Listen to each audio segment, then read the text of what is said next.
In this video, you'll learn how to identify the most practical setup for a solar hot water system based on the needs of the climate, building and the householders. In passive systems, also known as thermosiphon systems, the tank sits above the collectors. Colder water sinks into the collectors, whilst warmer water rises unassisted from the collectors into the tank. The tank may sit on the roof with the collector, a close-coupled system, or within the roof cavity above the collector, a gravity feed system. With these systems, the roof support structures must be strong enough to handle weights of up to 800 kilograms. Active systems use a small pump to move water between the collectors and the tank. The location of the tank can be within the roof or on the ground. Each type of system has advantages. A passive system is space-saving and is easy to maintain with no moving parts. An active system is unobtrusive, lightweight, can use an existing tank, and the tank can be located closer to where hot water is used, reducing heating loss in pipes, but the pump uses some energy. There are two collector types to choose from: flat plate and evacuated tubes. Evacuated tubes have the advantage of receiving perpendicular radiation for a greater part of the day. This, combined with their vacuum insulation, means good winter performance. Flat plate collectors, particularly if purchased as part of a closed couple system, can be more affordable than evacuated tube collectors. However, the prices of evacuated tubes has fallen in recent years.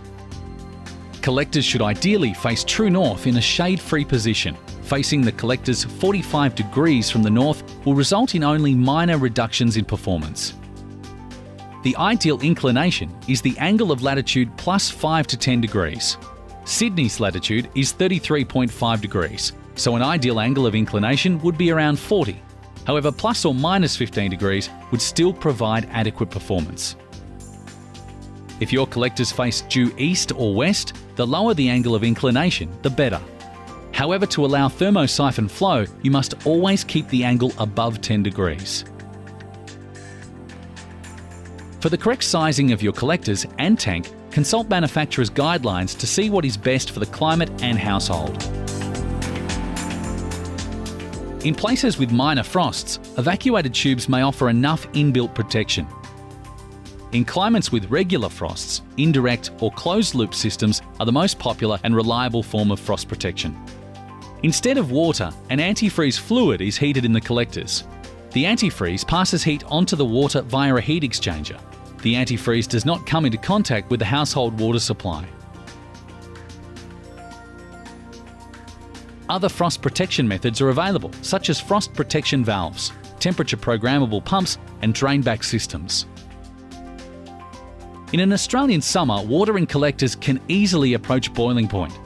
This can cause excessive pressure buildup and can damage the lining of vitreous enamel tanks.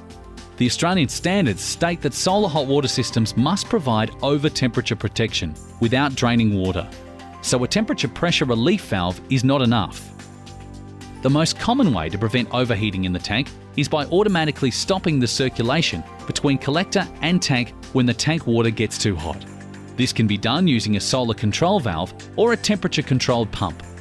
See the fact sheet on the Trade Secrets website for more information about how to control for frost and overheating. The solar hot water system will require boosting at some times of the year. Electric boosters use a lot of power, so make sure the booster is controlled by a manual in-house switch. This switch should include a light to indicate when on. Boosters which have no in-house switch or are permanently on are wasteful, as they often heat water to 60 degrees, water which would otherwise be heated by the sun. When advising the householder on their energy tariff options, explain the pros and cons of each option. A regular tariff allows boosting at any time, but it won't lead to a reduction in their bills if their previous system was electric off-peak. Off-peak will be cheaper, but may not fit the hot water usage patterns of all households. If available, extended off-peak or off-peak 2 is often a good compromise. Natural gas boosters have the advantage of lower emissions and running costs compared to electric boosters, and also aren't subject to time of use restrictions. Install a timer on gas storage boosters to ensure the gas does not heat water which would otherwise be heated by the sun. So, select the system for the climate and use appropriate temperature controls. locate the collector and tank to maximize performance, install a manual boost switch, and connect to a tariff which minimize emissions and costs. For more information and to download a fact sheet, go to tradesecrets.org.au.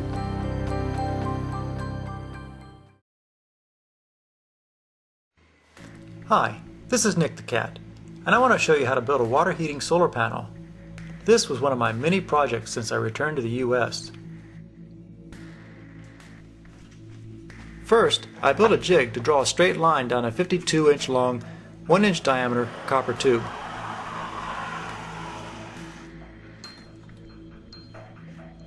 This tube will be a header for a solar panel.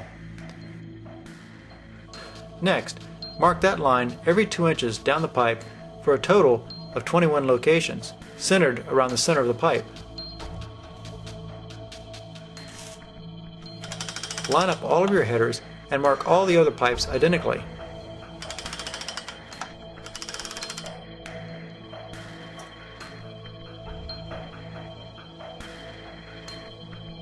Once all the locations have been marked, it's time to drill a pilot hole. I use a 1/8 inch drill bit for the pilot hole. Another jig holds the pipe in place during drilling.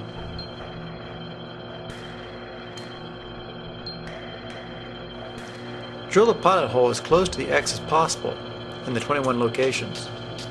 Then follow up the pilot hole with a larger bit. My small copper tube has a 3/8 inch outside diameter. The smaller copper tube is 1/4 inch inside diameter. It is carefully unrolled on the floor to prevent kinks. I use 60-foot rolls because it divides perfectly by 90 inches. The larger diameter tool allows the smaller copper tube to be marked and cut at exactly 90-inch pieces.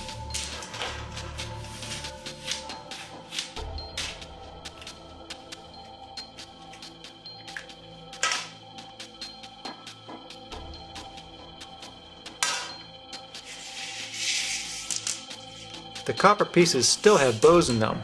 Carefully bend the copper tube as straight as possible. I have found that smacking against a flat surface does a nice job.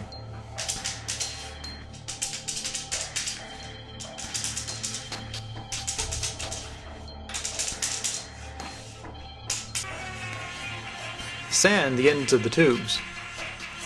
Then cover with solder flux. The fun part is trying to shove each of the small copper tubes into the header pipe. The prior tubes often want to fall back out. Take a look down the copper pipe and verify all the tubes go in far enough, but not too far. If they go in too far, they won't reach the other header. Solder the copper tubes into the header.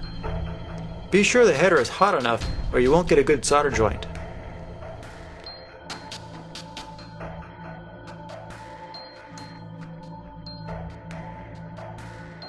For the second header, begin by soldering the 2 outside tubes to the header first.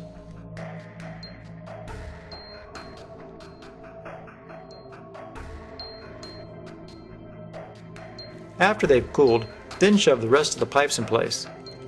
And then, of course, solder them.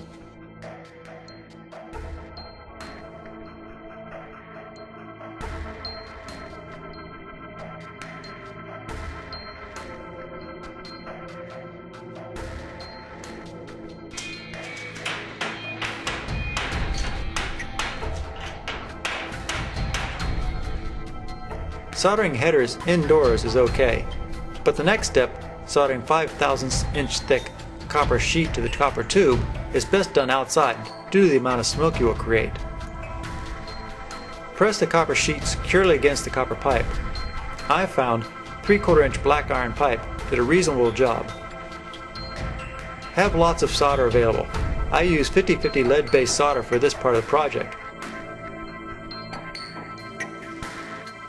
I also use a water-based flux for this part of the project.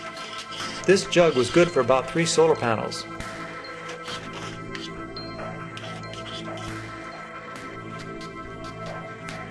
At this point, you can straighten the copper tubes that are wedged between the black iron pipes.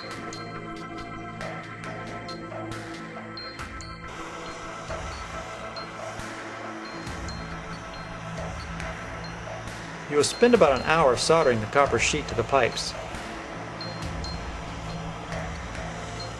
The soldering process causes the copper to ripple.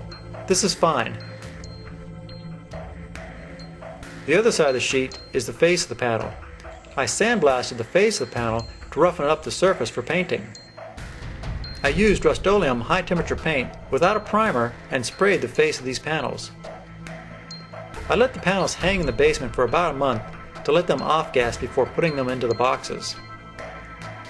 For building the boxes, I cut a rabbet in the back of each pressure-treated 2x4, then drilled holes where the headers will exit the sides of the panels. I assembled the boxes with screws, including the plywood back, which fits into a rabbet in the back of the 2x4s. What is missing from this video is that each box has 3 2x2s running across the back of the panel. This supports the copper core solar panel and strengthens the plywood back. After I verified that no screws go through the header holes, I took one of the side 2x4s off, placed a layer of fiberglass insulation in the box, and placed the solar panel on top of the fiberglass. The 2x4 side was then replaced. To pull the solar panel down, I put several screws with washers through the copper sheeting and into the 2x2s that were used to strengthen the back of the panel. To complete the project, the panels were mounted on a rack, tempered glass was added, and flashing used to cover the edges of the glass. Silicon radiator hose was used to connect the panels. This allows for disassembly later if necessary. PVC pipe was cut lengthwise and used to cover the radiator hoses. How hot can these panels make water? We pumped 60-degree water from a garden hose into the set of panels, and steam came out the other end, after the panels had been sitting in the sun for a while.